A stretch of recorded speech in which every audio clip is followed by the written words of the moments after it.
vamos a continuar con la agenda, pues un poco que tenemos para esta segunda sesión del taller. Nos quedamos hasta el tema de subconjuntos de vectores, entonces vamos a retomar con matrices y data frames. De ahí vamos a ver la parte de lógicas y ciclos con Misael, la parte de funciones muy alto nivel conmigo.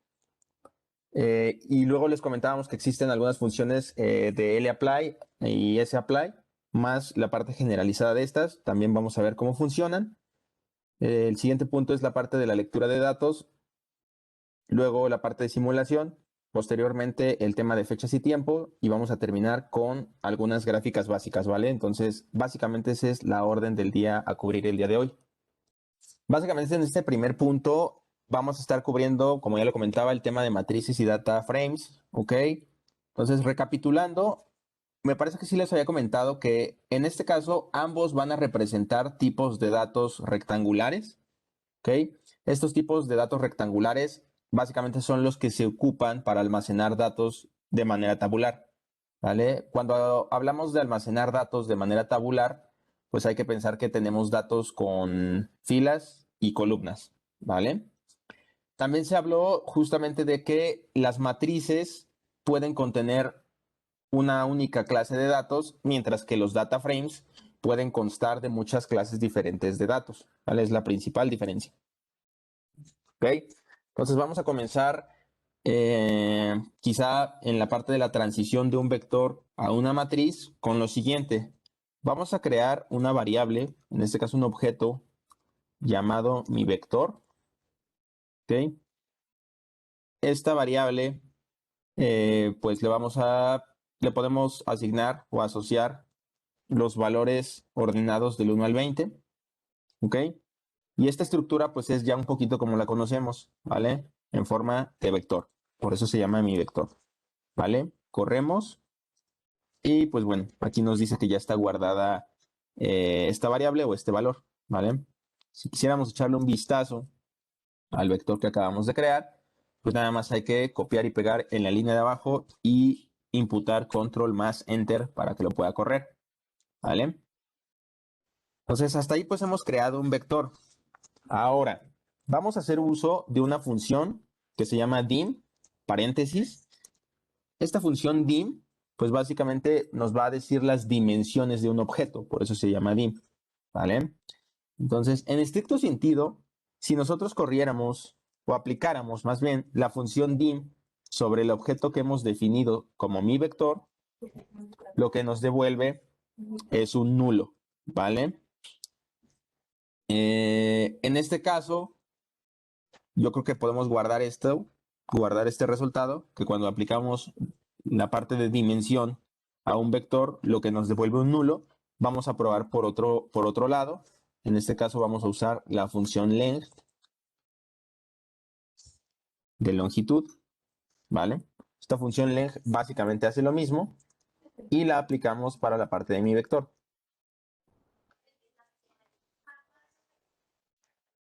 ¿Ok? Entonces, esta parte de que nos devuelve un nulo cuando nosotros aplicamos la función dimensión al objeto de mi vector, nos devuelve un nulo, pues justamente es porque no tiene un atributo de dimensión propiamente ese vector, ¿vale? Por eso nos mandó solamente un nulo, ¿ok? Entonces la manera o el camino que seguimos para encontrar su longitud, pues fue a partir de la función length, ¿vale? Entonces, pues básicamente esto sí es lo que queríamos. Cuando corrimos length nos dijo, oye, este vector tiene 20 valores, ¿ok? Ahora, la interrogante o lo que podríamos hacer es básicamente el ejercicio de qué sucede si le damos a esta variable que le pusimos mi vector cierto atributo de dimensión. Vamos a hacer esto. Vamos a teclear dimensión de mi vector y le vamos a asociar el arreglo concatenar 4,5. ¿Vale? Entonces, está bien si este comando les parece un poquito extraño, debería, ¿no? Por cómo hemos estado definiendo pues la parte de la variable y luego lo que dice la variable, ¿ok? Esta función dim nos va a permitir obtener o establecer, esos son los alcances de la función, el atributo de dimensión para cualquier objeto en R. Es decir, con esto nosotros le vamos a poder dar una forma. Era un vector totalmente lineal. Entonces, aquí básicamente con el 4 y el 5 le estamos diciendo, ese vector distribúyetelo en 4 columnas y 5 renglones o viceversa, ¿vale? Le estamos dando un orden para la parte de la dimensión, ¿va? Entonces, pues bueno, vamos a correr pues esta parte. Dim de mi vector igual a o asignado a concatenar 4,5. Corremos y nos aventamos una validación rápida sobre la dimensión del vector. ¿Ok? Entonces, cuando corremos dimensión de mi vector, ya no nos aparece nulo porque ahora sí tiene asociado, digamos que un valor para la dimensión. Lo que nos va a devolver es un 4 y un 5. ¿Vale? Entonces, esto es básicamente para confirmar que al menos hemos configurado el atributo de dimensión correctamente. ¿Ok? Entonces, al igual, aquí más bien, al igual que en la clase de matemáticas, cuando se trata de un objeto bidimensional, y refiriéndonos a un objeto bidimensional, hay que pensar en una tabla rectangular. El primer número es el número de filas, en este caso 4, ¿ok? Y el segundo es el número de columnas. Por lo tanto, ahorita le dimos a mi vector, a la variable de mi vector, 4 filas y 5 columnas, ¿vale? Entonces, hasta aquí le dimos una forma diferente, perdón. Ahora bien, eso ya no suena como un vector, ¿están de acuerdo? ¿Okay? Naturalmente, pues ya no lo es. Ya le cambié la forma. Entonces, ahora este vector, lo que definí como vector, ahora es una matriz. ¿Vale?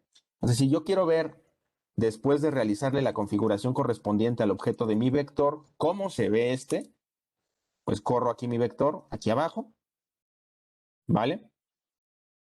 Y listo, ¿vale? Este es el contenido de mi vector, es este arreglo, ¿vale? Que se ve más como matriz y menos como vector, ¿ok? Entonces, ya que hemos podido explorar que este objeto es una matriz, hay que confirmar que en realidad es una matriz, ¿vale? Aquí hay una función llamada class, que básicamente cuando se le aplicamos a un objeto, creo que ya la habían visto con Misa, esta función lo que nos devuelve es la clase del objeto que le estamos introduciendo, ¿vale? En este caso, corro class y vector y nos dice naturalmente que se trata o bien de una matriz o bien de un arreglo, ¿vale? Entonces, pues básicamente eso es lo que ocurrió cuando lo evaluamos o evaluamos nuestro objeto con la función clase, ¿vale? Entonces, efectivamente, mi vector ahora es una matriz, ¿ok? Entonces, para darle un poquito más de sentido, este objeto que se llama mi vector lo voy a guardar dentro de un objeto que se llame mi matriz, ¿vale? Para darle sentido semántico. Entonces voy a definir al objeto de mi matriz como el resultado de lo que hoy por hoy es la parte de mi vector, ¿vale? Entonces lo almacenamos y listo, ¿no? Este ejemplo que les presento tiene la intención de ilustrar el punto de que una matriz es simplemente un vector atómico, es decir, de una sola clase, todos los valores, pero con un atributo de dimensión. ¿Vieron? Tenemos el vector, le cambié el atributo de dimensión y lo convertimos en matriz, ¿vale? Entonces, en esta parte, pues un método más directo para crear la misma matriz, pues es a través de la función matrix. Entonces, no sé si tengan alguna duda hasta aquí, como dentro de la idea de lo particular a lo un poquito más general. Que cambiamos la dimensión, el atributo de dimensión e hicimos matriz a nuestro vector. No sé si tengan alguna duda. Sí, por ejemplo, si tienes un vector no cuadrado, por ejemplo, creas un vector del 1 al 17 y después de eso lo conviertes a matriz, lo va a para los números faltantes, lo conviertes en una matriz de 4 por 5, ¿no? Para los factores, los números faltantes, ¿le pones cero o va a marcar error? Sí, ahí justamente aquí dio el caso de que son múltiplos, ¿no? O que el 20 lo podemos descomponer como este resultado de 4 por 5. ¿Ok? Como recordarán, en la clase anterior les comentaba más o menos cómo funciona el reciclaje. ¿Ok? Entonces, básicamente, lo que hay que pensar para responder esa pregunta es la función matrix o la función de asociación de dimensión recicla como reciclan las funciones aritméticas. La respuesta es sí. ¿Vale? Entonces lo va a completar. Entonces podemos probarlo aquí. Eso si lo hacemos, o sea, si lo hacemos todo dentro del entorno de R base, ¿vale? Porque R base, más bien dimensión vive dentro de R base. Ya si cambiamos algo ahí, el proceso de reciclado pues puede cambiar, ¿vale? Entonces, pues por ejemplo, aquí hacemos lo mismo. De 0 a 17. Y fíjate, aquí nos va a decir que no corresponde. Pero porque me parece que yo no estoy trabajando ahorita en R base. ¿Vale? Entonces, en esta parte sí nos manda un error. ¿Va? Respuesta en R base no nos va a poner nada o nos puede poner los tres restantes, los tres que nos están faltando. Si no estás en R base, nos va a mandar un error. Porque R base sí recicle. ¿Vale? Vamos a abrir el archivo de ayuda para la función de matriz. En este caso, recordarán, para abrir archivos de ayuda hay que poner un signo de cierre de interrogación, poner el nombre de la función y no ponerle los paréntesis. Correr y de este lado nos va a aparecer pues básicamente la documentación. ¿Vale? Entonces, les pido por favor que hagan este paso y que con la documentación me ayuden a crear el código para que a partir de la función, sin hacer toda esta parte del vector, podamos hacer una matriz. ¿Vale? Aquí dice, por ejemplo, que la función matriz ocupa una serie de datos, un número de renglones y un número de columnas. ¿Ok? Entonces lo que podemos hacer es lo siguiente. Vamos a definir un objeto que se llame matrix o matriz 2. Y este objeto de matriz 2 vamos a utilizar la función matrix. ¿Vale? En esta parte de matrix, ya viste, matrix vive en base. ¿Ok? En esta parte de matrix lo que vamos a hacer va a ser imputar el concatenado del 1 al 20. Luego, aquí nos dice que necesita el número de renglones, que en este caso fue 4, y luego necesita el número de columnas. ¿Ok? Corremos y ya guardamos ahí una matriz. ¿Vale? Entonces, en estricto sentido, lo que definimos como mi matriz aquí y lo que definimos como mi matriz con la función, lo que definimos como mi matriz con la atribución de dimensiones al vector y lo que acabamos de definir como matriz 2 con la función matriz tiene que ser igual. ¿Están de acuerdo?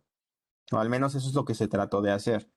¿Vale? Para confirmar que efectivamente estos dos objetos son en realidad idénticos, vamos a usar la función, en este caso,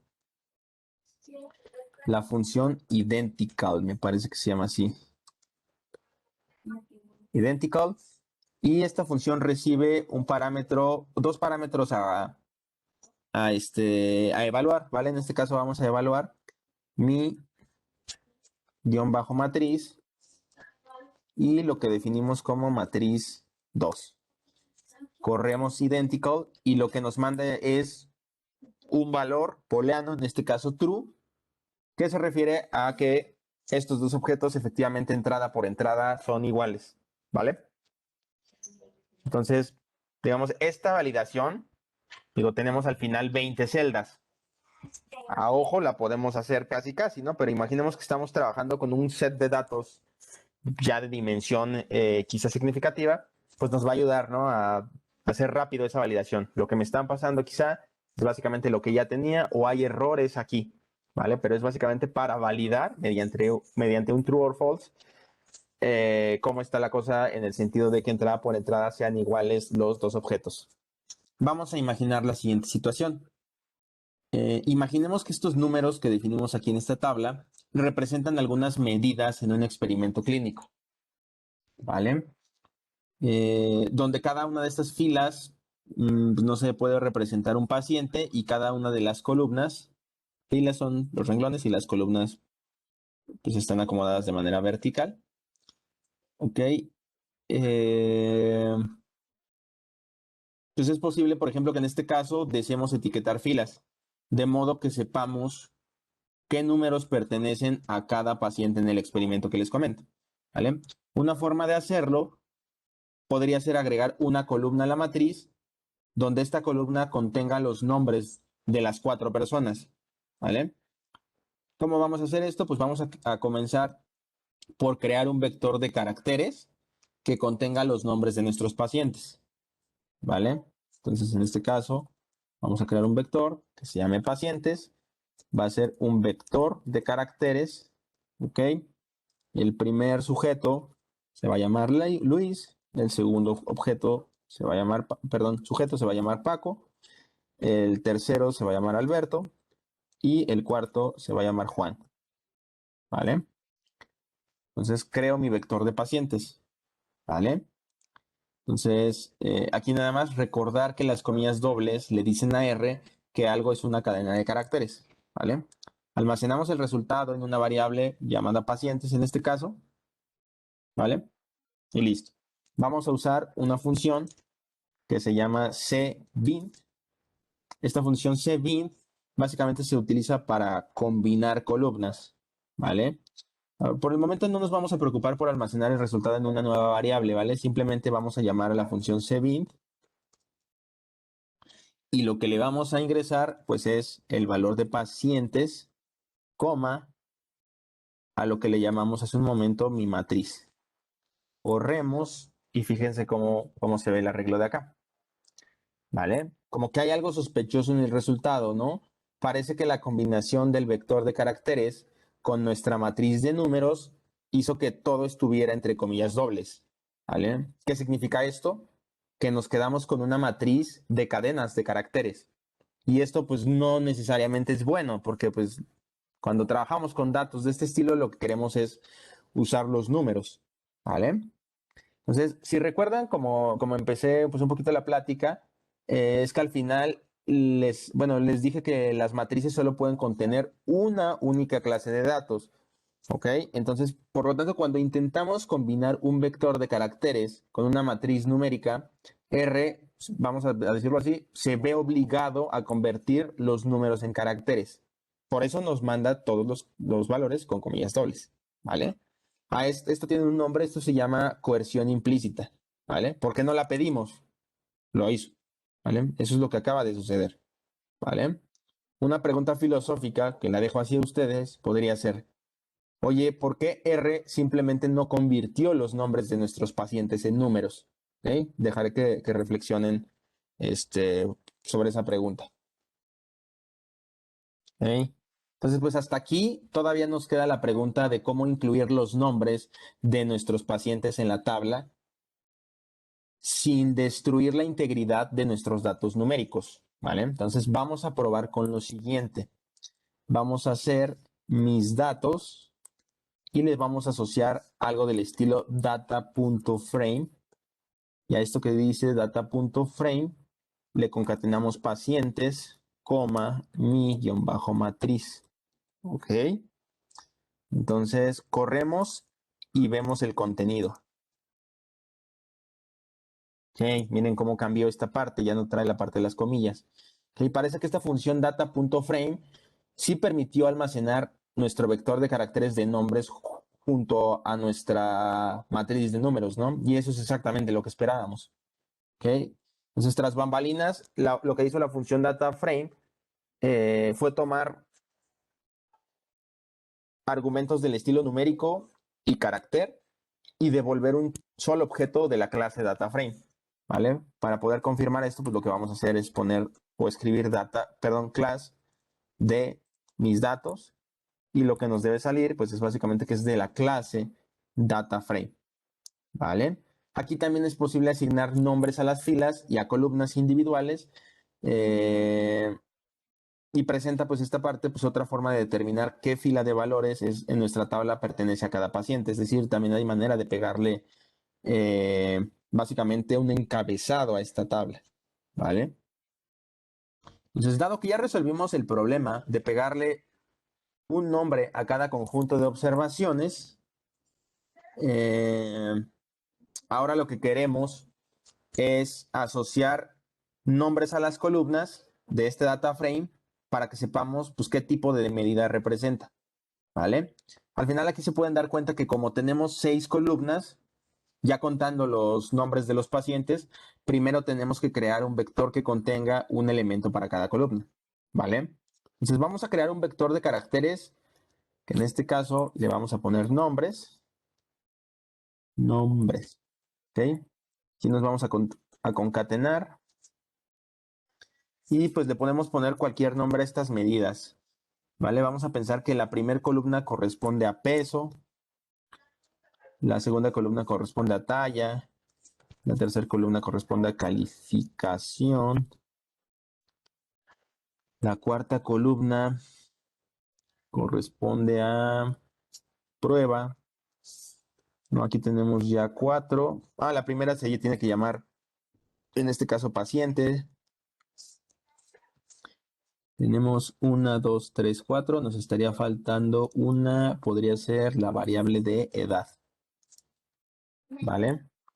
Entonces nosotros creamos un vector de nombres y luego para poder decirle al data frame que esta cadena de caracteres deben ser los nombres o los encabezados del data frame, lo que tenemos que hacer es lo siguiente.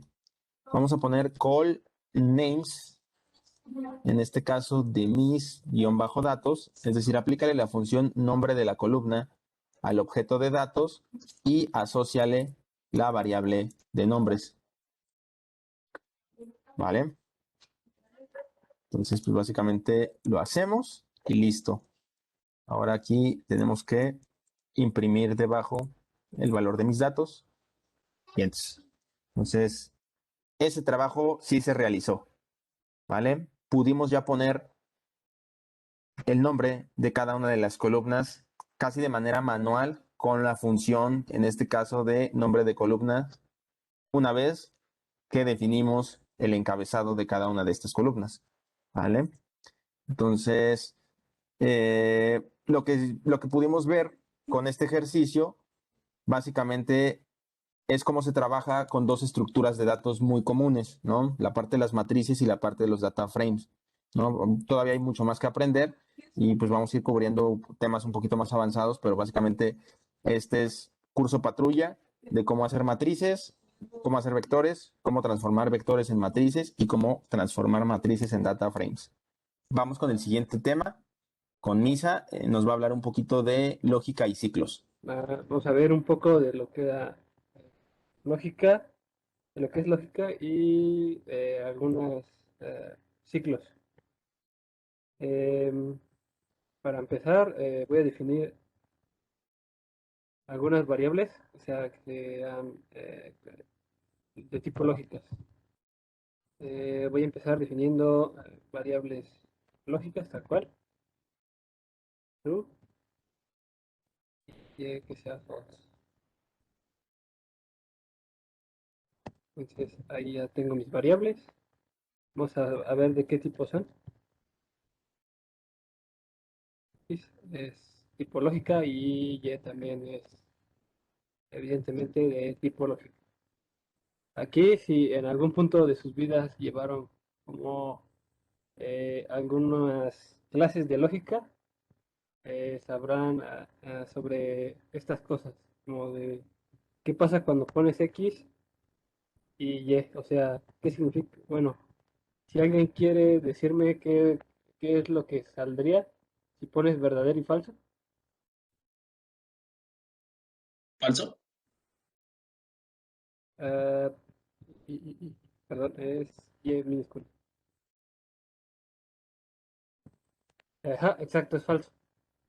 Y si utilizamos la operación de O, ¿qué creen que salga?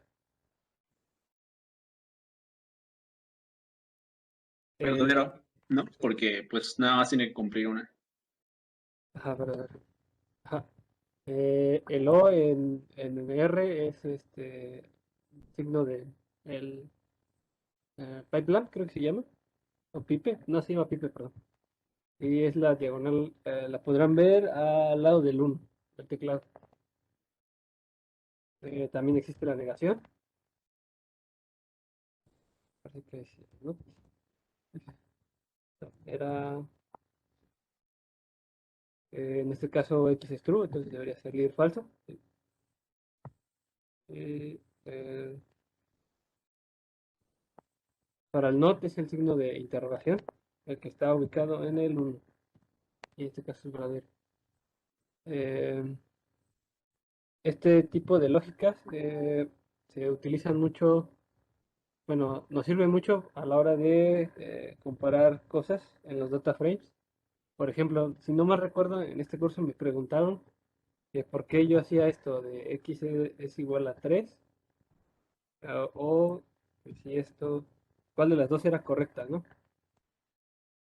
En este caso las dos hacen lo mismo, pero de preferencia, como bien lo decía Lalo, se utiliza esta, porque aquí, por ejemplo, si nosotros quisiéramos hacer la siguiente comparación, eh, igual a 4, esto nos debería devolver algo lógico. Entonces, con el doble igual, en algunas veces se llega a confundir esto con esto. Entonces, por eso básicamente es mejor usar eh, lo que tengo en la línea 89. Eh, eh, voy a declarar un vector para que vean que también podemos hacer como consultas lógicas que nos dirán si es verdadero o falso. Por ejemplo, a ver,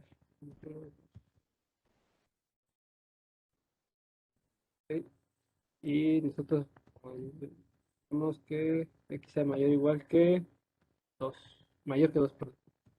Entonces nos va a devolver solo las posiciones donde se cumpla esto, ¿no? Mismamente, si queremos que sea igual a 2, nos debe devolver las mismas posiciones, la posición en la que solamente se cumpla esto. Sea diferente de 2, sería así. Ajá, diferente de 2, y nos regresaría esto. Esto se los muestro porque cuando utilizamos data frames, que me creo uno rapidito, este tipo de operaciones suelen ser muy útiles. Igual 3,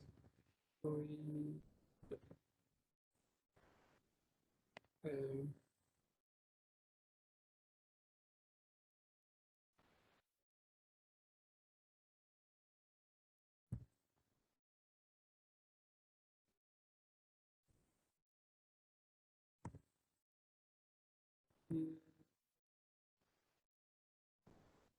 y este otro. En todo momento, si tienen alguna duda, me lo hacen, me lo mandan por el chat o lo escriben.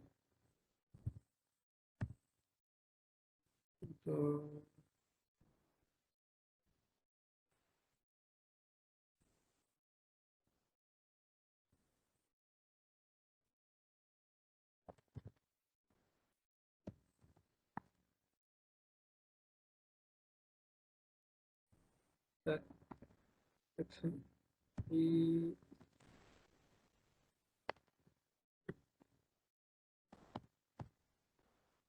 ah, mm,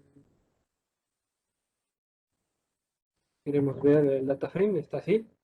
Entonces a la hora de querer preguntarles cómo extraer ciertas cosas del data frame, aquí es donde se utiliza mucho este tipo de lógicas. Por ejemplo, si queremos los mayores de 18 años, lo que podemos hacer es esto, if that, que 18 y una coma. Esta es, sí, voy a correr solamente lo que está entre paréntesis para que vean que me trae algunos campos donde, bueno, si se dan cuenta, el 1 debería ser verdad, el 2, el de 23 debería ser verdad, 45 también, y el de 12 falso, ¿no? Entonces, estas preguntas son como operaciones lógicas, que si se las aplicamos a un data frame, pues ya nos trae exactamente lo que queremos, ¿no? Eh, las personas que sean mayores de 18 y las operaciones de y o se las puse también porque aquí también se pueden combinar. Es decir, digamos que yo solo quiero a las mujeres mayores de 18. Y el sexo, igual, eh, M. Entonces aquí va a ser como igual un vectorcito de variables lógicas y otro vectorcito de variables lógicas. Entonces, como recordarán, funciona igual el i y nos traería solamente en el data frame las mujeres que son mayores de 18. En este caso solo es una, ¿no? Eh, También puede usar eh, la negación, es decir, los hombres. Voy a hacer lo de los hombres, pero negando el hecho de que sean mujeres. Eh, Aquí estoy negando que sean mujeres. Ah, perdón, acá.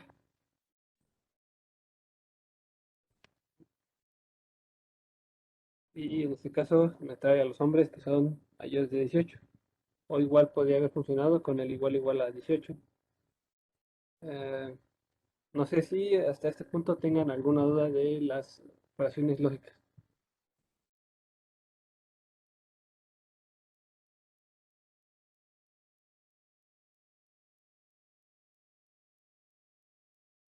¿Todo bien? Sí. Ujú, ok. Eh, Como esto es un tema un poquito sencillo, voy a pasar a lo que son los ciclos. No sé si alguien esté familiarizado con programación utilizando for's y ifs, que yo creo que es lo que veríamos hoy. Si no es así, como que trataré de explicarles lo que significa un for o el if. Yo creo que empezaré con un for. El for es como eh, un como cierto seguimiento, es decir, como que vas recorriendo de lo que tú quieras en lo que tú quieras. Por ejemplo, voy a imprimir los primeros 10 números. For i, in, 10. Esta es la estructura de un for dentro de R. Y le damos a print.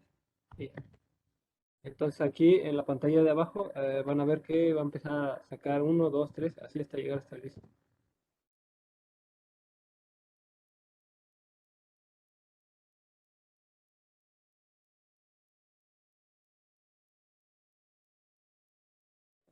Dice, bueno, un ciclo se ejecuta repetidas veces hasta que se cumple una condición asignada. Dicho bucle deja de cumplirse. Eso es correcto. Eh, en este caso, los for el bucle se hace hasta que se llega al 10. Este siempre tiene un límite. Y ahorita les pongo, en este caso, el que no tiene un límite. Primero déjenme enseñarles muy bien cómo funciona el for. Y después vemos el way. Eh, por ejemplo, voy a utilizar esta, la de edad. El for nos puede ayudar a recorrer nuestro vector de manera, digamos, como lineal. Y nos fijamos en edad. Si quisiéramos recorrer la edad una por una, tendría que llegar hasta 4, ¿no? Porque nuestra longitud de edad es 4. Entonces aquí le tendría que poner hasta 4. Y como les enseñé, para entrar dentro de un valor específico de, de nuestro vector, ponemos entre corchetes y la posición que queremos. En este caso, va a ir recorriendo edad 1, edad 2, edad 3, así hasta llegar a la última edad. Y como podrán ver, esta es una manera de recorrer nuestro vector, pero utilizando un ciclo. Eh, Esto es muy útil porque además de esto Por ejemplo, voy a usar la estatura, es decir, si quisiéramos ah, imprimir como cierto texto, voy a utilizar la de todos. Voy a edad, sexo y estatura. Eh, lo que podemos hacer es lo siguiente.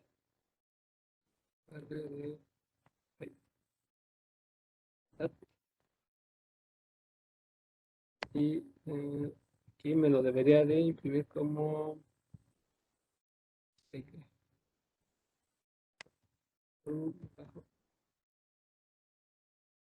aquí me lo debería imprimir como texto.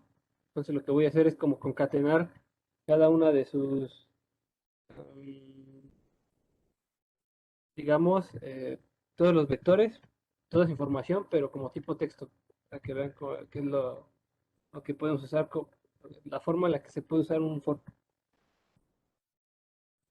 Y me parece, a ver, voy a probar esto, pero no sé si funciona aquí. No, creo que aquí tengo que usar una función para concatenar texto que se llama paste. Paste.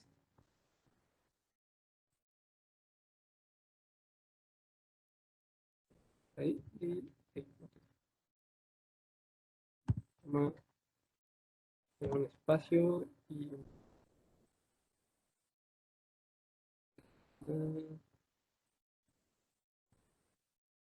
a ver, eh, igual cuando no sepan cómo funciona una función, podemos ir a la ayuda. Tab, minuto. Ah, paste funciona, te metes dos textos y lo que me hacía falta es este, ¿no? El separador.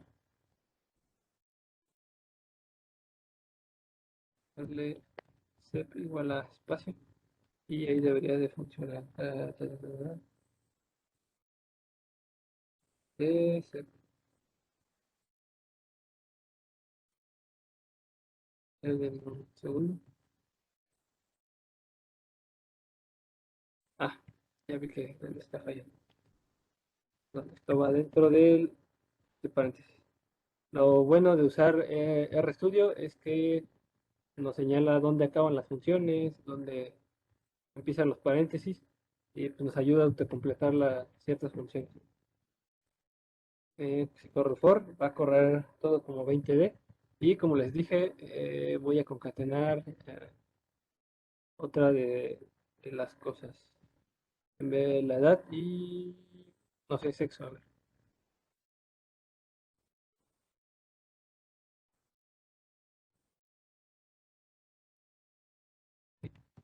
Y como podrán ver, el for nos ayuda como a hacer este tipo de cosas, este tipo de bucles que nos sirve cuando queremos ser como más específicos a la hora de tratar nuestros datos o vectores. Eh, en este caso, no se queden tanto con la idea de todas las funciones que acabo de poner, sino de cómo funciona el for. No sé si aquí tengan alguna duda del for nada más del bucle, no tanto de las funciones que acabo de poner.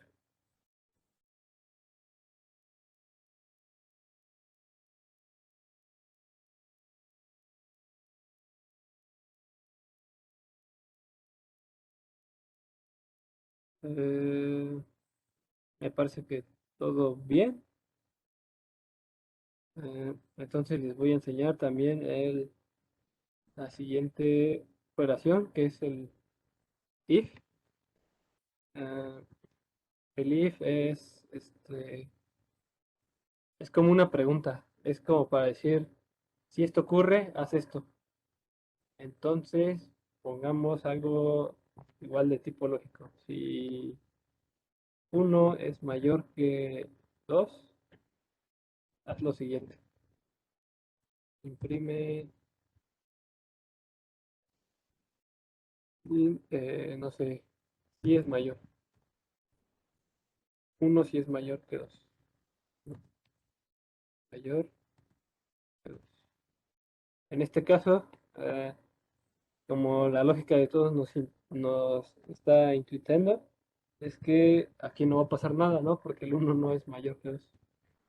Entonces, como podrán darse cuenta, aquí abajo eh, corrió la línea de código, pero no hizo nada porque en sí no entró en esta condición. En todo caso, si lo hiciéramos al revés, si uno es menor, entonces aquí le voy a poner 2 si es mayor que uno. Entonces entraría en la lógica, ¿no? Uno si es menor que 2. Y en este caso, como podrán darse cuenta, esta vez sí lo corrió. Y esta vez sí nos imprimió algo, ¿no? Porque en realidad sí está entrando en esto, en esta condición. Aquí siempre que tengan un verdadero en todo lo que vayan a preguntarle, eh, va a entrar en lo que le pidan. Entonces, como siguiente paso, voy a combinar un poquito estas dos.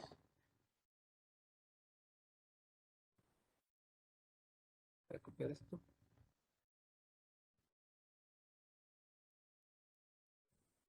Ok. Primero voy a imprimir la edad.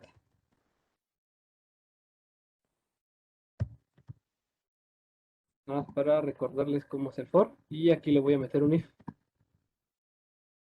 Si edad de i es mayor o igual de 18, vas a hacer lo siguiente. Vas a imprimir la edad, pero también quiero que imprimas es mayor, eh, mayor de edad. Entonces, ahí está, ¿no? Va recorriendo uno por uno y va imprimiendo, en este caso, cuando es mayor de edad. 20 es mayor de edad, 23 es mayor de edad y 45 es mayor de edad. De esta forma se pueden utilizar el for y el if.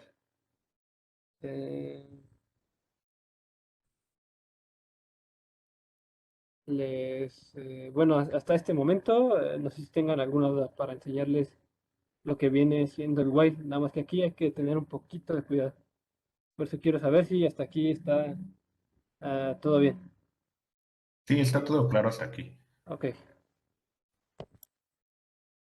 El siguiente bucle es el while. Eh, y ya lo que nos está diciendo es la condición que le vayamos a poner. Aquí hay que tener un poquito de cuidado. Voy a imprimir del 1 al 10 igual, pero con un while. Entonces, aquí voy a poner una variable auxiliar. Empieza en 0. Le voy a poner aux igual a aux más 1. Voy a imprimiendo el aux. Y la condición va a ser igual a que aux sea eh, igual a 10. Preguntan, un ciclo se ejecuta repetidas veces hasta que una condición accionada o dicho bucle deje de cumplirse. Ese es el while. Y preguntan si no hay un else en la instrucción if. Sí, ahorita te lo muestro.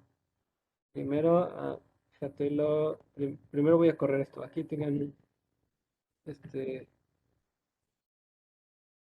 print offset, offset función, y estoy viendo por qué no me imprimió el aux. Ese no va a entrar nunca, Sí, es igual, porque es igual y es cero ahí, de inicio. Debe de ser sí, mayor, ¿no? mayor. No, debe ser mientras sea menor. Entonces menor, es correcto. Y ahora sí, ahí está, ¿no? En este caso, si alguien tuvo algún problema, que se muera su compu, me dice. En el caso de que quieran detener cierto proceso, pueden picar el botón de ESC. lo voy a hacer a propósito, a ver si no muere esto. Mientras AUX sea menor que, dar aquí 10, sea menor que 5. Y, eh, perdón, voy a 0. Y mejor voy a poner un número muy grande aquí. Y aquí es como si recorrieras un for muy larguísimo. Y ahí va. Si quisieran detener el proceso, nada más le pican el botón de esto. Y hasta ahí ya. Y no, se va a seguir hasta que se cumpla esa condición, ¿no? Incluso aquí hay que tener un poco de cuidado porque hay condiciones que no se van a llegar a cumplir, ¿no? Aquí preguntaban que si había una condición en el else. Sí. A poner el mismo for de aquí. Sí, pues existe el else. En este caso es que no se cumple la condición. Vas a imprimir ahí, ya, print, no es mayor de edad. Y en este caso, cuando sea mayor de edad, nos va a imprimir es mayor de edad y la edad. Y cuando no sea mayor de edad, nada más lo único que va a imprimir es no es mayor de edad, no le estoy pidiendo que imprima la edad también. Y esa mayor de edad, no es mayor de edad, mayor de edad. Y la última, que si no mal recuerdan, era la de 12. No es mayor de edad, pero no le pedí que me imprimiera la edad, ¿no? Nada más le pedí, en el caso de que no se cumpla esa condición, solo imprímeme que no es mayor de edad. Si quieres te paso el mando, Lalo. De acuerdo, Misa. Venga, pues bueno, el siguiente punto es el tema de funciones. Este es un tema que vamos a ver de manera bastante breve, porque al final pues las funciones ya las conocemos, ¿no? Y hemos echado mano además de muchas. ¿Cómo hay que entender una función dentro de R? Hay que entenderlo como un bloque de construcción en el que este bloque de construcción pues es una pequeña pieza de código que podemos reutilizar, ¿vale? Que podemos reutilizar y tratar además de manera indiscriminada como cualquier otro objeto de R. Si se fijan, hemos mandado a llamar a las funciones, pues así, digamos que en cualquier momento y las utilizamos de la manera más sencilla, ¿no? Creo que basta con saber, pues, cómo funciona, ¿ok? Entonces, hasta este momento del taller ya hemos utilizado bastantes funciones propiamente. Estas funciones generalmente se caracterizan por el nombre de la función y luego trae, pues, los paréntesis, ¿no? Pues bueno, solo por diversión vamos a utilizar algunas funciones básicas. ¿Okay? La función más basiquísima, en estricto sentido, es la función de sys, declaro sys.date. Esta función de sys.date básicamente nos devuelve una fecha, ¿vale? En estricto sentido nos devuelve una cadena que representa la fecha de hoy, ¿vale? Si se fijan, aquí tiene pues algunos, algunas comillas dobles, ¿ok? Entonces, pues básicamente es así como funciona. ¿Ok? En este caso, la función sys.date paréntesis devuelve este valor basado en el entorno de nuestra computadora. Por ejemplo, todos me imagino que estamos en local, entonces el entorno de nuestra computadora está modificado con esa fecha, ¿vale? ¿Ok? Básicamente nos devuelve algo. Esa es, digamos que la moraleja. Hay otras funciones que manipulan los datos de entrada para calcular un valor de retorno. ¿Ok? En su momento hemos visto la función de la media, ¿ok? Que es esta función que se expresa como min. Esta función de min lo que hace básicamente es tomar un vector de números como entrada y devolver el promedio de todos los números en el vector de entrada, ¿vale? Las entradas a las funciones a menudo las vamos a conocer como argumentos, ¿vale? Esto por darle un poquito más de claridad a los nombres reales que tiene cada uno de los objetos, ¿vale? Entonces, por ejemplo, ¿cómo funciona esta función de media? Le vamos a pasar un vector que sea concatenar 2,4,5 y corremos. ¿Ok? Entonces, en este caso, pues obtenemos 3.6. Lo que hizo pues fue sumar cada uno de los valores del vector y dividirlo entre la longitud del vector. ¿Vale? Entonces, estas funciones generalmente toman argumentos que son variables sobre las que opera la función. ¿Vale? Entonces aquí tomó literalmente el vector como argumento. ¿Ok? Sumó todos los números en el vector y dividió esa suma por la longitud del vector. ¿Vale? Ok, entonces, pues nada más así. ¿Cuál es el arquetipo de una función aquí en R? Pues básicamente se ve de la manera siguiente. Si quisiéramos hacer la función más fácil del mundo, vamos a pensar en una función que convertirá el valor que le metemos en el valor de retorno. Es decir, lo que le metemos es lo que saca. ¿Vale? Detrás, pues esta función básicamente tiene que tomar un argumento y devolver el mismo argumento. ¿Vale? Entonces, la función básica tendría que tener el arquetipo siguiente. Función básica.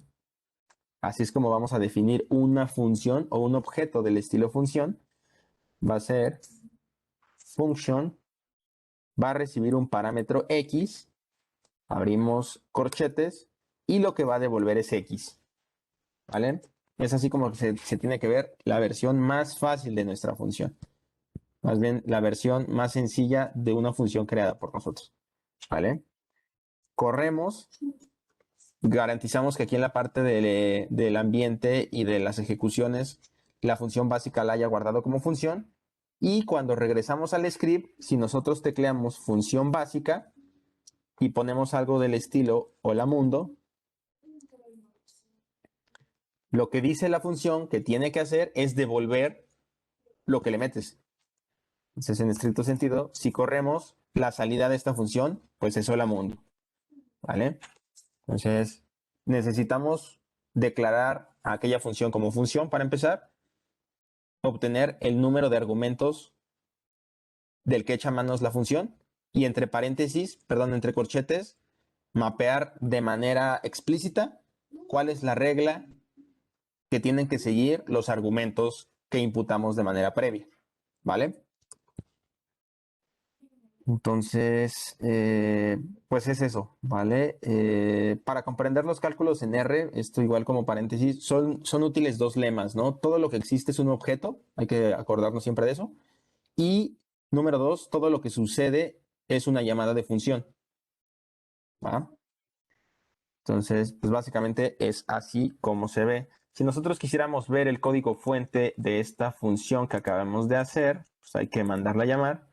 Y aquí abajo vemos básicamente cómo la definimos nosotros. Entonces, en estricto sentido, ya podemos conocer incluso el código fuente de las funciones que hemos estado ocupando. ¿Vale?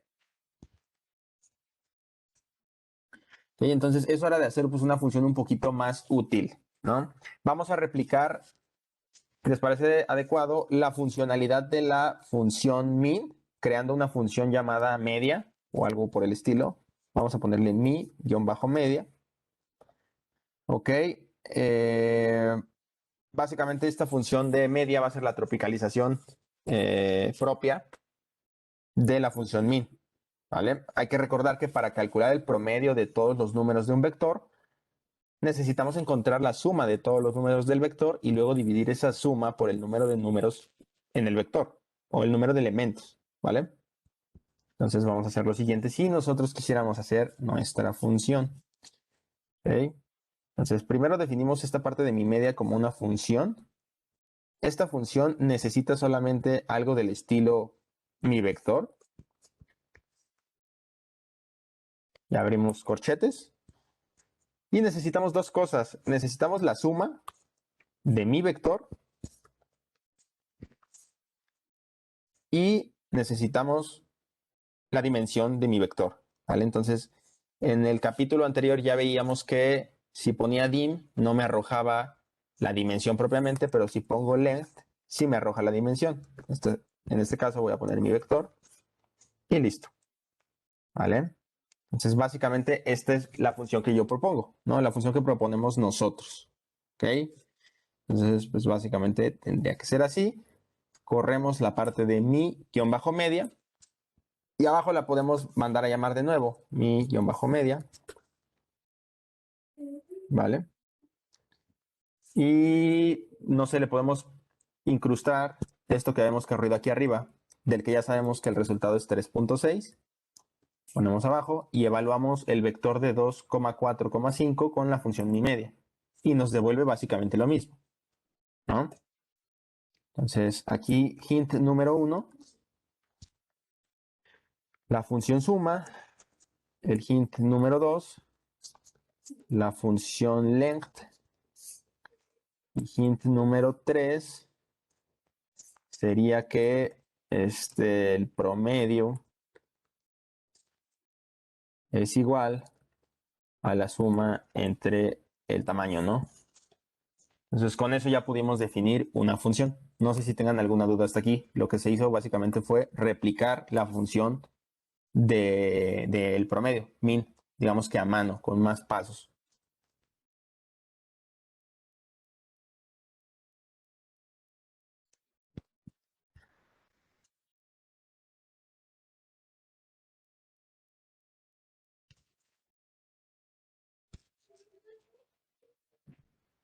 Ok. Entonces, para poder seguir avanzando, ahora vamos a intentar escribir una función con argumentos predeterminados. ¿No? Podemos establecer valores predeterminados para los argumentos de una función y esto va a ser muy útil si queremos que alguien, por ejemplo, va a usar nuestras funciones todo el tiempo, ¿vale? O que va a querer que nuestra función funcione con un argumento determinado hacia un mismo valor la mayor parte del tiempo, ¿vale? Vamos a hacer algo del estilo que se llame residuo, la famosa función de residuo. Esta función de residuo, primero que nada la definimos como función, va a ocupar un par de parámetros, va a ocupar algo del estilo número y del estilo divisor, ¿vale? Y este divisor lo podemos anclar de manera expresa aquí como el número 2, aperturar la parte de la sintaxis de la función y lo que puede hacer esta función es realizar la operación de dividir lo que ingresamos como número entre lo que ingresamos como divisor. ¿Okay? Para recordar qué significan estos símbolos, lo que hay que hacer básicamente pues es mandar a llamar, ¿vale?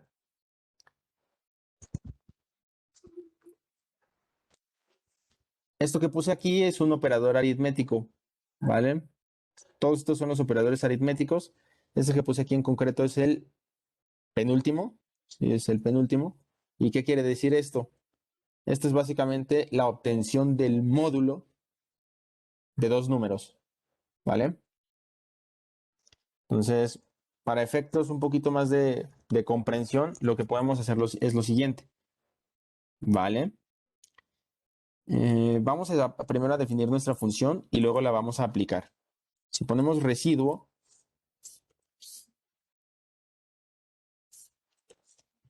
como función, aquí por ejemplo, creo que ya se puede ver en amarillo que nos pide un número y un divisor, que es lo que definimos arriba.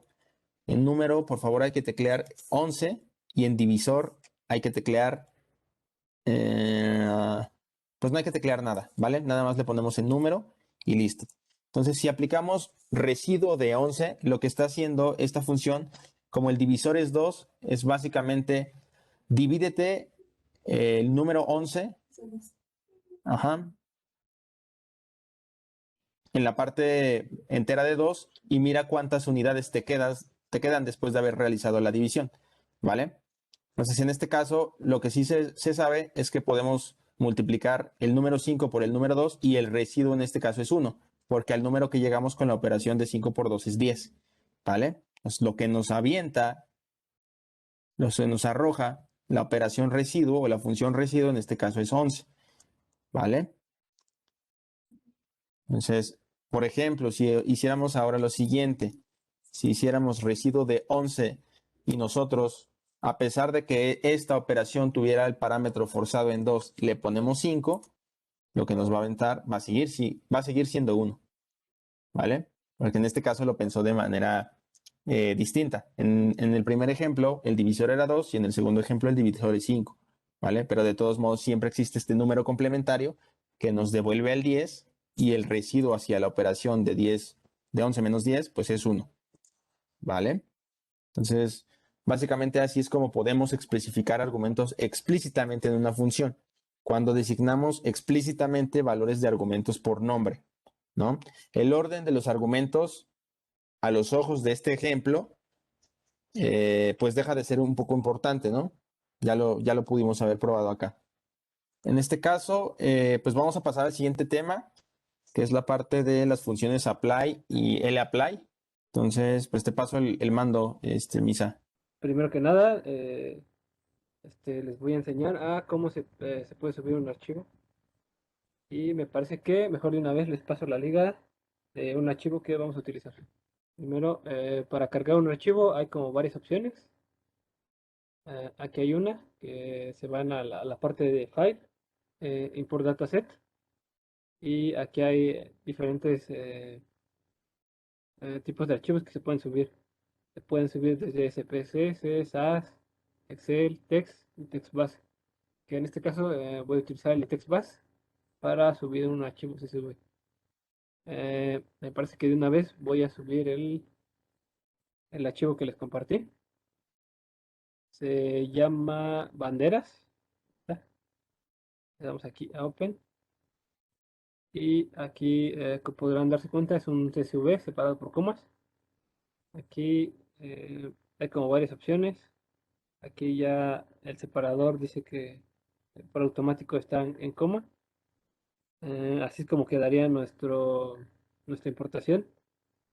Tiene como varias opciones si queremos poner NAs, si queremos, en este caso, las cabeceras. Si le llegara a poner aquí no, se recorre y me serían unas cabeceras automáticamente. Le damos a import y lo que te hace es te genera el código como si tú lo importaras y te visualiza lo que es el data frame. Eh, Se llama banderas, entonces aquí lo vamos a ver. Voy a sacar solo el encabezado. Banderas. Ahí está. Tiene como así vienen las primeras 5 filas. Eh, y no pueden cargar el archivo o algo, me lo dicen. Una manera, no tanto desde manera manual, lo voy a hacer a través de código. Lo voy a nombrar como otro nombre para que vean que sale lo mismo. La función se llama red.csv y lo que hay que pasarle es entre texto la, la dirección del archivo. En este caso yo lo tengo en descargas. Voy a copiar la dirección de mis descargas.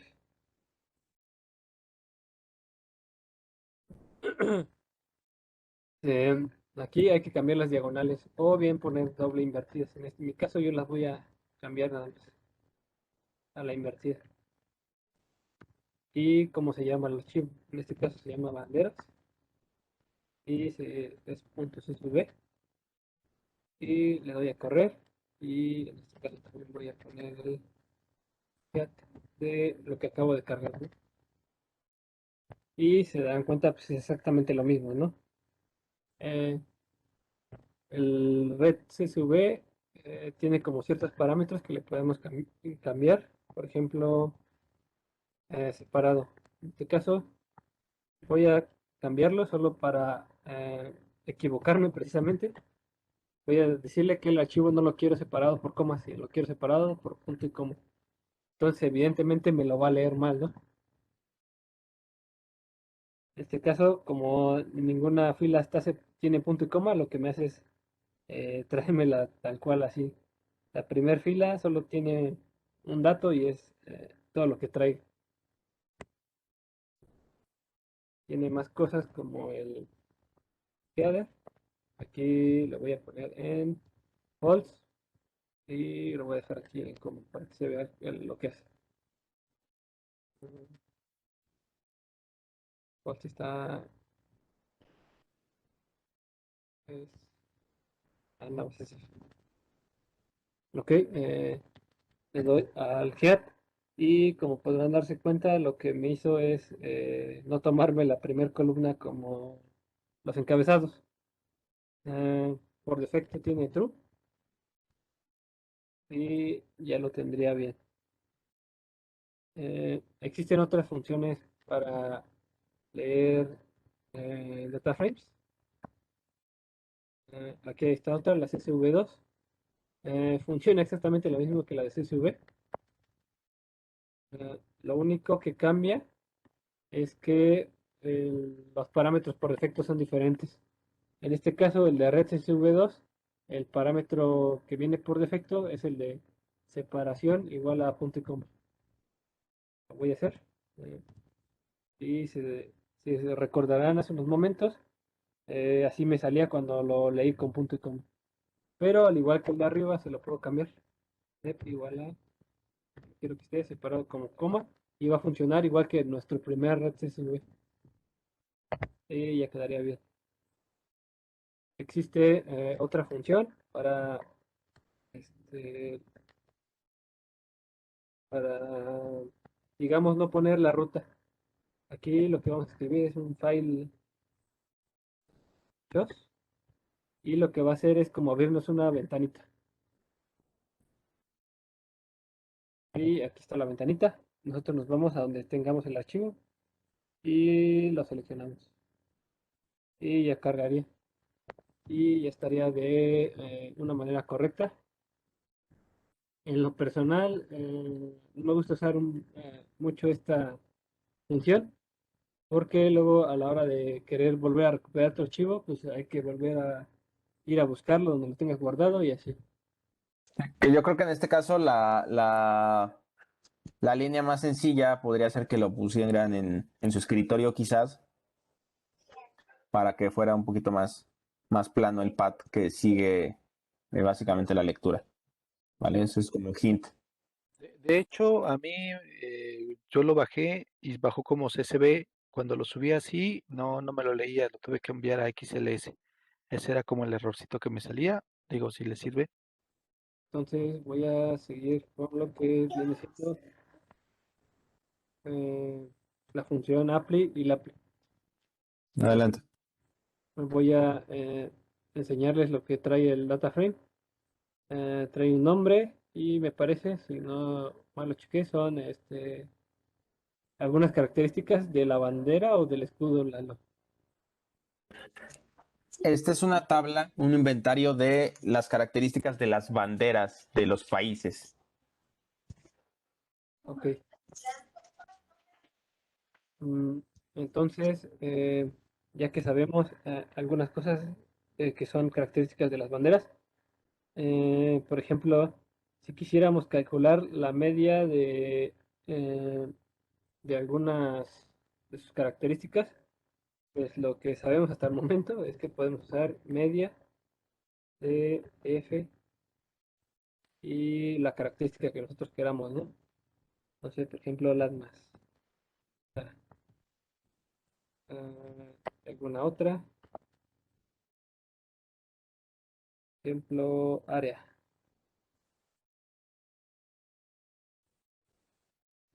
Ahí está. En este caso, como podrán darse cuenta, pues si quisiéramos sacar como la de todas, tendríamos que teclear cada una de las variables, ¿no? Para eso existen estas ciertas funciones que nos permiten es aplicarle esta función a un cierto número de variables, ¿sí? Por así decirlo. Se llama la apply. Lo que hay que pasarle es, por ejemplo, nuestro def de las variables que queramos y la función, que en este caso va a ser la de media, ¿no? Y la voy a cortar. En algunos casos se podrán darse cuenta que nos dijo un guardian. Y esto es porque no todas las variables que les pasé son precisamente numéricas, ¿no? Por ejemplo, el nombre no era numérico y algunas otras que no eran numéricas. Y de todas las demás, por ejemplo, de las que sí son numéricas, el nombre no es numérica, la demás sí era numérica, zona también es numérica, el área también. Sacó la media de todas las variables. Aquí, no, fíjate. Si quisiéramos las variables, la media de solo, digamos, un sector, voy a seleccionar algunos. Por ejemplo, el de los colores. Creo que es este. Me parece que esto solo es si tiene color o no tiene color. Pero le vamos a sacar la media a solo estos. Entonces es la 1, 2, 3, 4, 5, 6, 7, 8, 9, 10. De la 11 a la 16.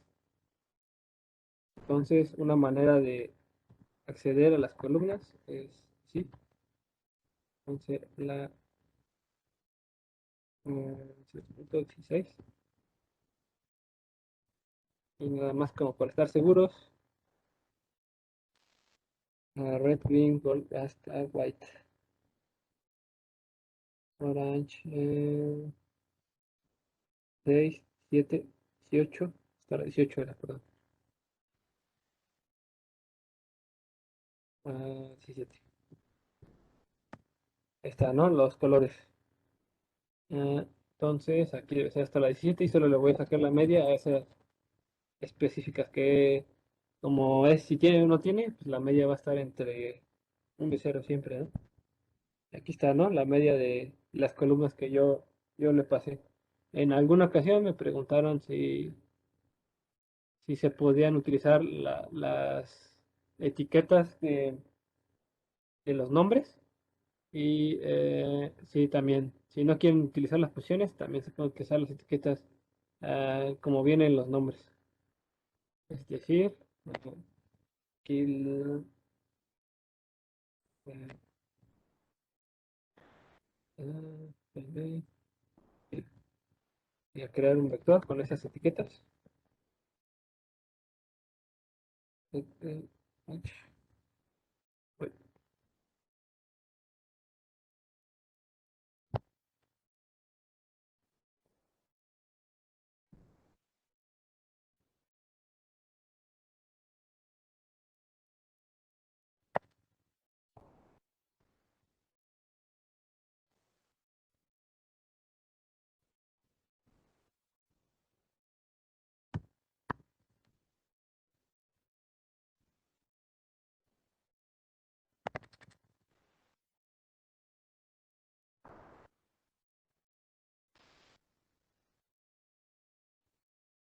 Y se aplicaría de la siguiente forma.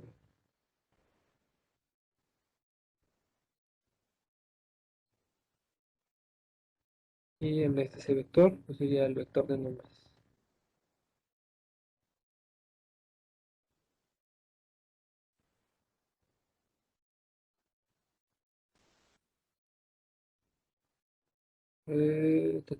Sí, va al revés. En este caso, como es el vector de nombres, debería ir así. Ta, ta, ta. Ah, perdón, aquí es menos, ¿no?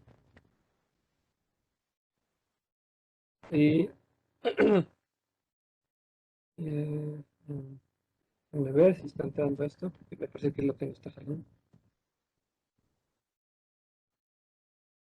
Porque la coma sí me.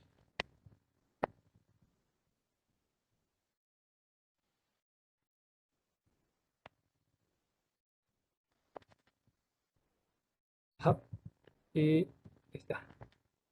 Entonces, al igual que creo que me preguntaron que si en Python y en R también se pueden utilizar las etiquetas de los nombres, y sí, aquí es lo mismo, apliqué las posiciones o las etiquetas igual. Y lo conveniente de la APLI es que nos permite eh, aplicar una función a varias cosas. En este caso, si se darán cuenta, aquí aparecen como ciertas etiquetas. Entonces lo que nos está devolviendo es como una lista. Por ejemplo, si yo quisiera el primer elemento de esa lista, me sale lo siguiente. Me sale como la etiqueta de red arriba del número, que es mi primer elemento.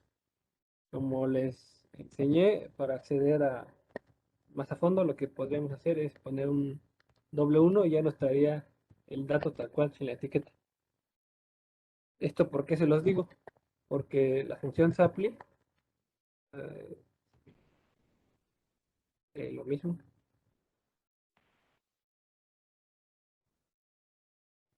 lo que nos hace es igual que la función lapply, pero la manera en que nos la trae pues es un poquito mejor, ¿no? Y le damos a la primera y igual sería primera, pero es como la función supply nos lo regresa como un vector y la función lapply como en un diccionario listo. Y esa es la diferencia entre la función lapply y supply, la manera en que regresa las funciones. En general, podría decir que estas funciones ayudan muchísimo a la hora de querer trabajar con los datos.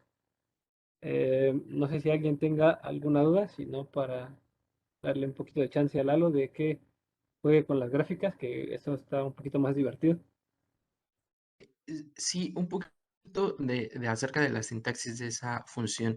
Ajá, Eh, Cuando aplicas el data frame y abres corchete, ajá. ahí, ¿cómo diferenciar cuando es corchete y cuando es paréntesis?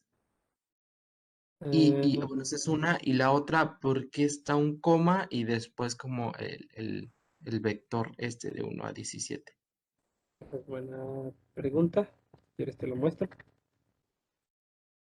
Eh, la coma diferencia entre que le estoy diciendo que agarre la columna 11 y 17.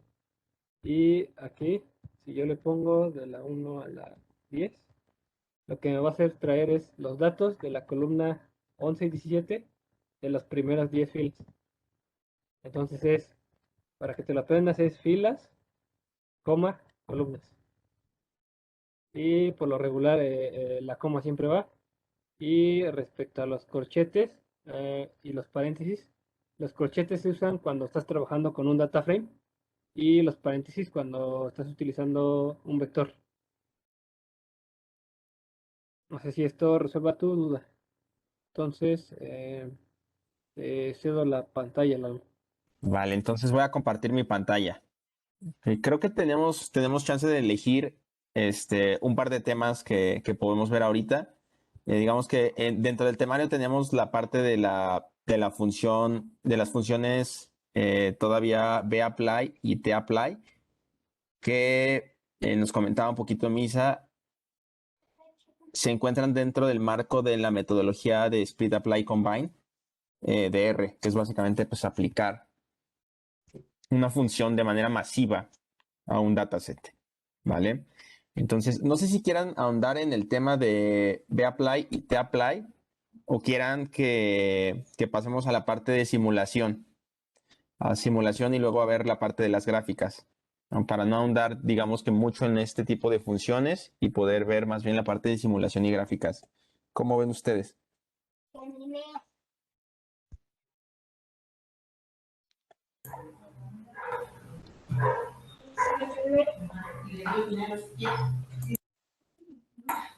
Sí, está perfecto ese orden. Ok, Roberto, los demás qué opinan? ¿Quieren ver un poquito de simulación? Sí, de acuerdo. Sí, sí, sí, también estoy de acuerdo.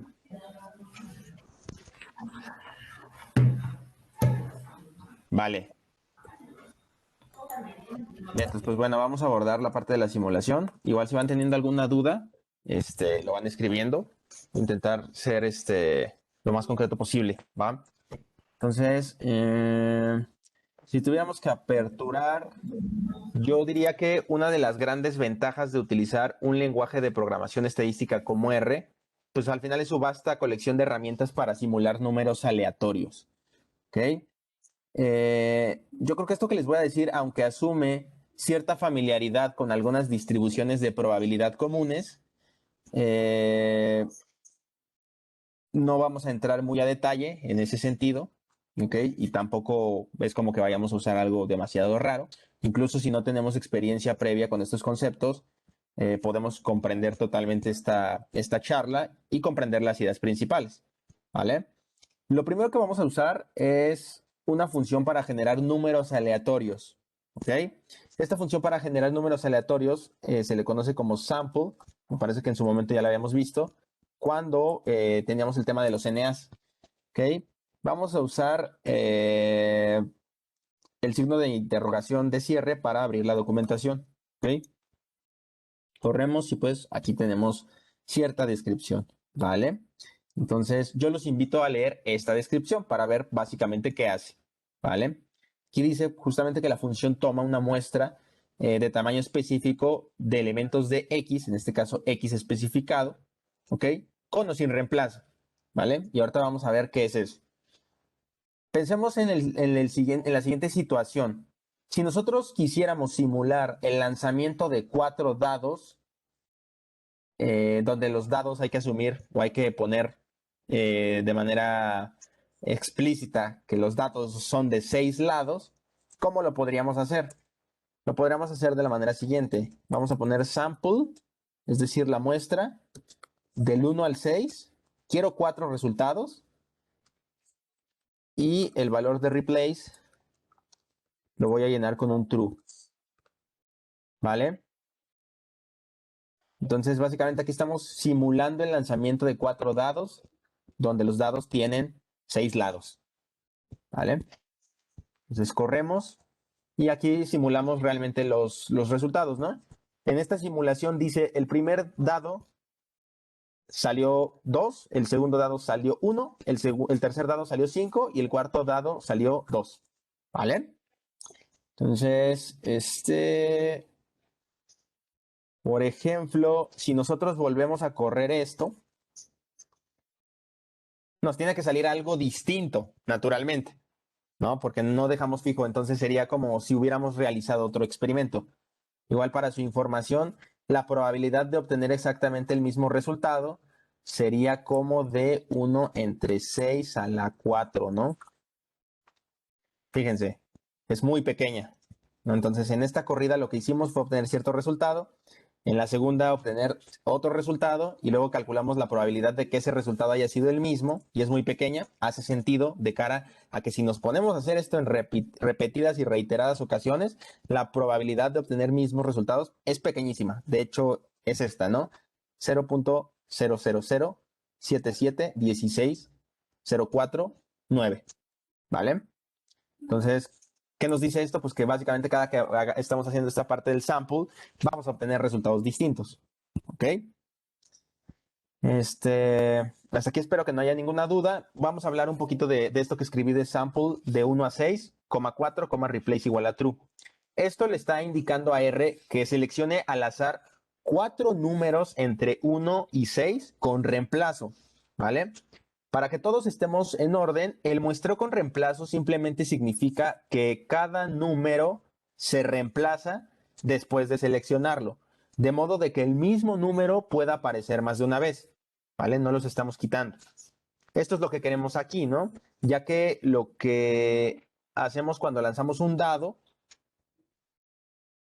después de otro, básicamente es no afectar el número de caras que tiene el dado, ¿vale? Entonces es básicamente el principio que está plasmado aquí en este código de programación, ¿vale? Entonces ahora lo que vamos a hacer va a ser simular 10 números entre el 1 y 20, pero sin reemplazo, ¿vale? Entonces aquí abajo vamos a poner sample de 1 al 20 y para que en este caso los muestré sin reemplazo, simplemente vamos a omitir el argumento de replace, ¿vale? ¿Por qué podemos omitir el argumento de replace? Por lo que les comentaba hace rato en la parte de las funciones, ¿no? Este ya trae por default replace igual a false. Entonces corremos y aquí están, digamos que, nuestros números, ¿no? Nuestros resultados. ¿Ok? De este último comando, muestreado sin reemplazo, se pueden dar cuenta que ningún número aparece más de una vez en la salida. Nada más aparecen una sola ocasión.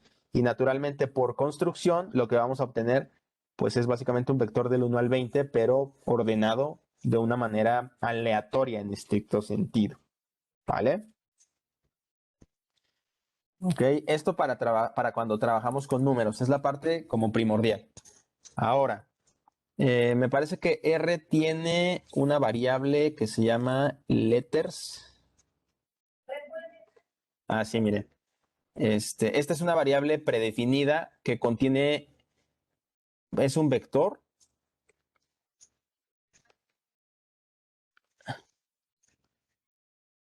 Sí, es un vector de tipo carácter que contiene 26 letras del alfabeto, ¿no? Porque no tiene la ñ.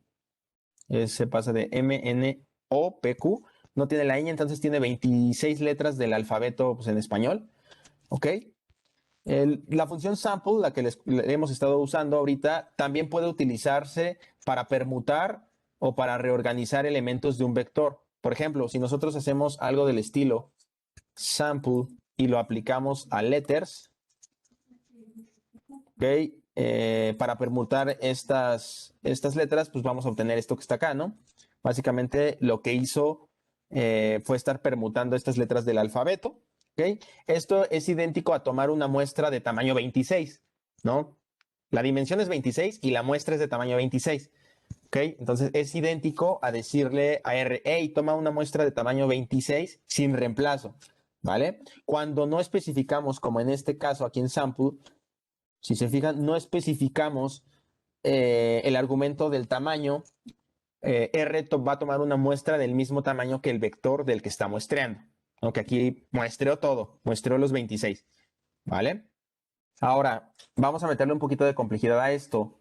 Vamos a suponer que queremos simular 100 lanzamientos de una moneda injusta de dos caras, ¿no? Esta moneda, cuando hablamos de una moneda injusta, en particular tiene una probabilidad, vamos a suponer, de el 30% de caer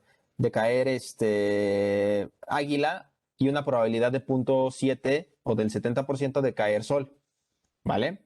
Entonces, vamos a dejar que los valores de 0 representen a las águilas y que el valor de 1 represente al sol, ¿vale? Entonces, en este caso vamos a utilizar esta función sample para extraer una muestra de tamaño 100 de un vector 0 y 1. Es básicamente la abstracción del problema que estamos o que les estoy planteando, ¿vale? En este caso con reemplazo.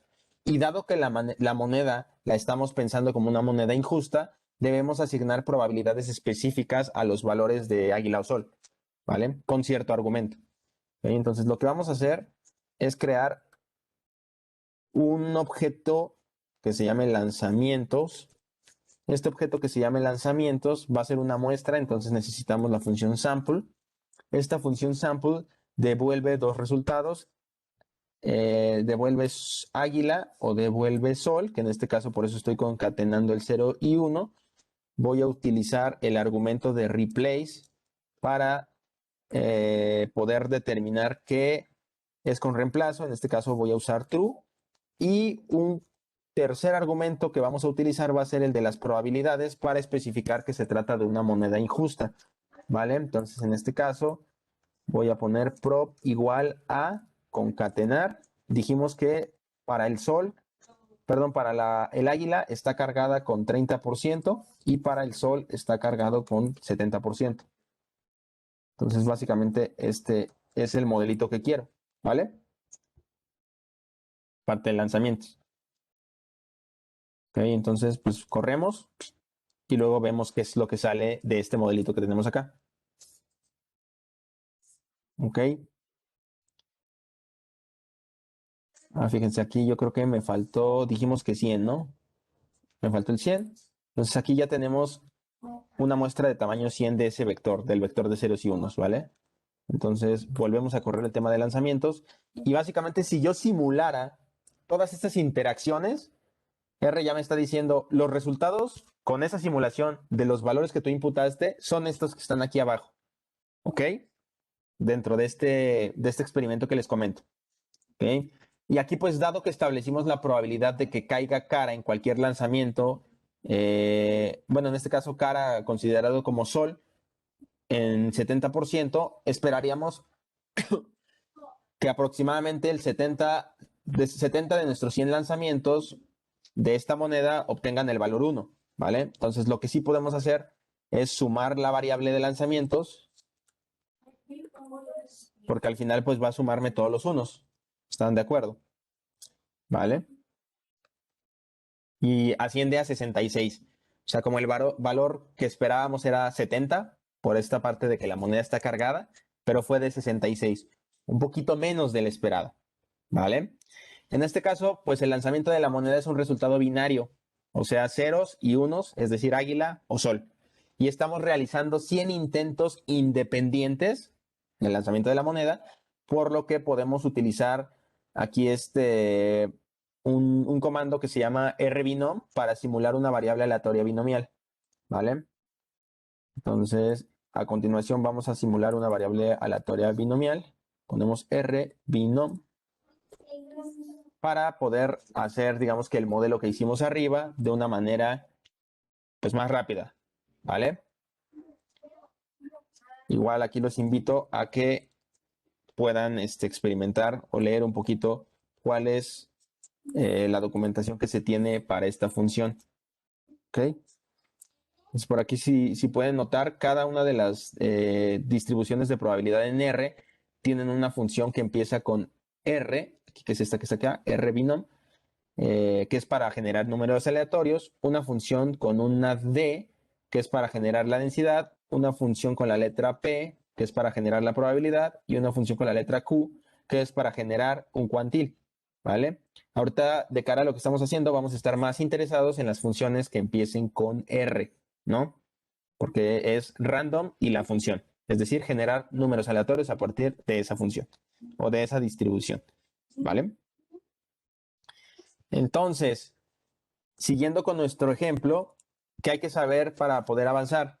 Lo que hay que saber es que una variable aleatoria binomial representa el número de éxitos. En este caso, el éxito lo definimos como el número de soles en un número determinado de ensayos o de lanzamientos, ¿vale? Ensayos independientes además tienen que ser, ¿vale? Por lo tanto, podemos generar una única variable aleatoria que represente el número de caras o el número de soles en 100 lanzamientos de nuestra moneda injusta, ¿vale?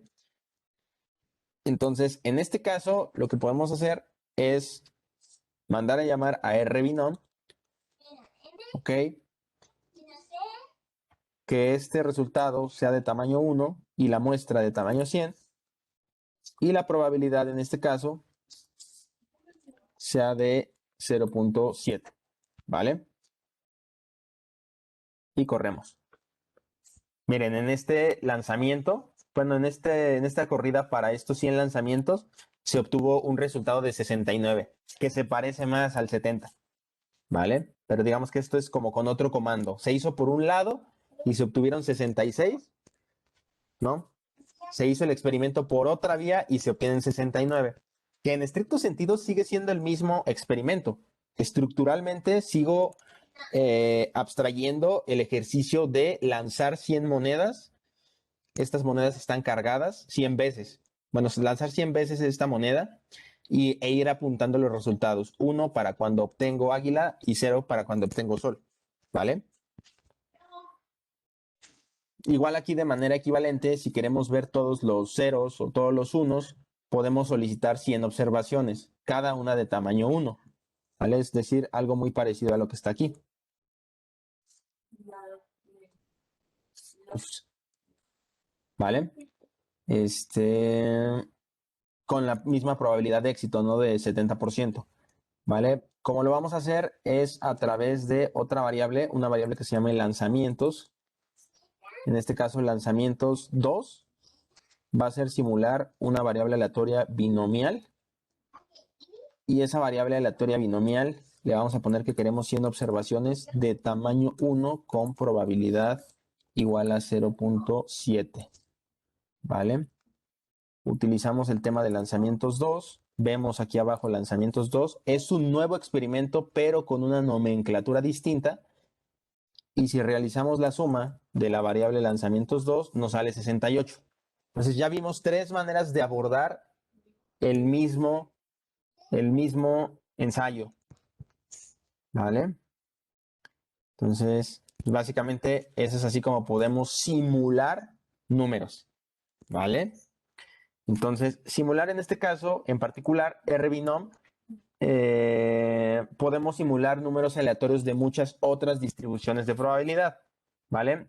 Una de las que más nos gusta para nuestro trabajo, por ejemplo, algunas personas, lo que sí hacemos es la parte de los modelos, ¿no? En donde de cara a las regresiones hay que andar en algunas ocasiones validando los residuales con normalidades y demás, o ver comportamientos normales ya de entrada. ¿Vale? Entonces, una de las funciones que más se usa es aquella que se llama rnorm, que va a ser lo mismo que rbinom, pero para una distribución normal. ¿Vale? Entonces, esta distribución normal estándar siempre tiene media 0 y desviación estándar 1. Es pues, básicamente la campana gaussiana que hemos visto en la escuela para mayor seña. Y listo, ¿no? Podemos leer pues esta parte de la documentación para podernos dar una idea de dónde viene pues esta parte de la distribución normal. ¿Ok? Entonces, aquí por ejemplo nos dice dentro de la sección de documentación que los valores predeterminados para la media y para la desviación estándar son 0 y 1 respectivamente. ¿Ok? Por lo tanto, si hacemos lo siguiente, hacemos rnorm 10 y corremos, lo que está haciendo esta función es generar 10 números aleatorios a partir de una distribución normal estándar. ¿Vale? Entonces, pues básicamente es eso. ¿Ok? Si queremos variar un poco, lo que podríamos hacer sería realizar rnorm. En este caso, quizá los mismos 10 números, pero especificándole una media. En este caso vamos a especificar una media de 100 y una desviación estándar de 25. Corremos y si se fijan, esos números son más grandes que los primeros que corrí. ¿Vale? Entonces, pues básicamente es lo que se está haciendo acá. ¿Ok? Entonces, ahora, ¿qué pasa si queremos simular quizá 100 grupos de números aleatorios en donde cada uno contenga 5 valores generados a partir de una distribución? Vamos a suponer una distribución Poisson de media 10. ¿Vale? Vamos a comenzar con 5 números de media 10. En este caso, desde el punto de vista de Poisson, ponemos rpois. En este caso, 5,10, en donde 5 son el número de observaciones que quiero y 10 es el parámetro de la media. Los resultados que devuelve es 8, 13, 12, 7 y 12. Poisson se ocupa, o esta distribución se ocupa para modelar eventos de extraña ocurrencia, o para contar, ¿no? Temas, por ejemplo, de riesgos, cuando utilizamos un Panger o un Depril, para medir frecuencia y no severidad, pues se utiliza tema de la Poisson, ¿vale? Podemos utilizar básicamente esta línea de código que ya tenemos para rehacer el ejercicio que les comentaba de que queremos 100 grupos que contengan 5 valores utilizando la función replicate.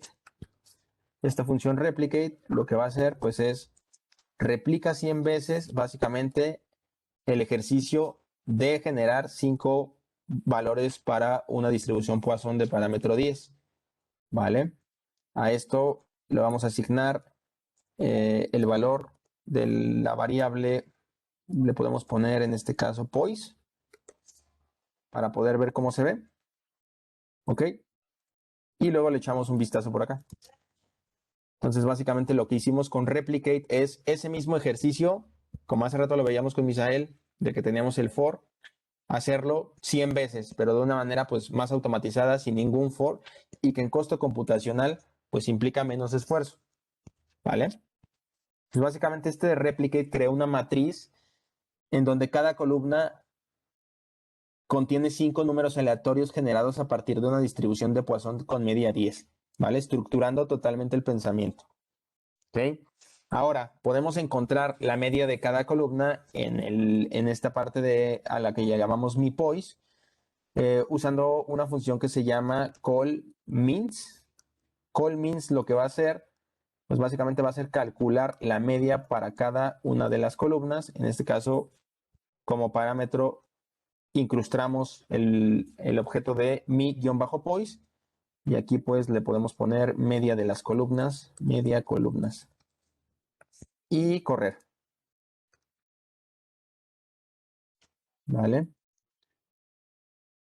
Y listo.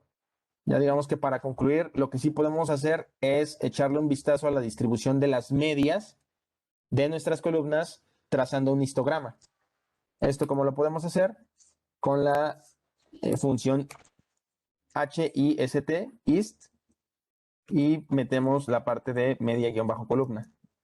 ¿Vale? Aquí pues ya nos arrojó básicamente un histograma y listo, ¿no? Entonces, aquí que podemos observar, si lo que metimos o incrustamos dentro del histograma son las medias, pues al parecer las medias de nuestras columnas se distribuyen casi normalmente, ¿no? Esto es de verdad precioso porque ese básicamente es el teorema del límite central, o ahí entró en acción el teorema del límite central, ¿no? Pero pues esa es lección para otro día, ¿va? Entonces, básicamente lo que queremos hacer aquí pues es plotear, ¿ok? Todas las distribuciones de probabilidad estándar ya están integradas en R, incluyendo, por ejemplo, todas las exponenciales, las G cuadradas, las gamma, bueno, básicamente para todas, y el patrón es el mismo, ¿no? Vamos a utilizar R, el nombre de la distribución, el número de observaciones que queremos, y luego pues ya es incrustar parámetros, ¿vale? En esta parte lo que sí hay que mencionar es que la simulación ya es per se pues un campo, ¿no? En sí mismo. Y solo hemos examinado pues, la superficie de lo que es posible, ¿no? Entonces ahí los invito a que exploren estas cosas y todas estas funciones. Venga, pues me parece que sí alcanzamos a cubrir la parte de gráficas. Yo creo que hay unos 10 minutos para andar en Boxplot y cosas por ese estilo. Hubiera estado súper bien, pero sí llegamos ahora sí que hasta donde queríamos, ¿vale? Pues no me queda más que agradecerles por su participación. Van a seguir siendo enviadas pues estas invitaciones a todos estos talleres. Ok, entonces pues ahí los invitamos de la manera más cordial a que participen. Estos van en sentido incremental. Ahorita ya pues, participamos todos nosotros en el de programación en R muy básico. Sigue el tema de análisis exploratorio, inferencia estadística luego. El cuarto sería tema de regresiones y luego ya algunos tópicos pues mucho más avanzados en el sentido de clusterización, optimización, la parte de simulación propiamente y demás. Entonces, pues bueno, ahí los invitamos de la manera más cordial. No sé, Ainisa, si tengas algún mensaje que dar o algo que comentar. De mi parte no creo. Bueno, solo preguntarles nuevamente si todo quedó bien, pero al parecer sí. Y cualquier cosa, pues, aquí estamos a sus órdenes y ahí van a estar los códigos y grabaciones.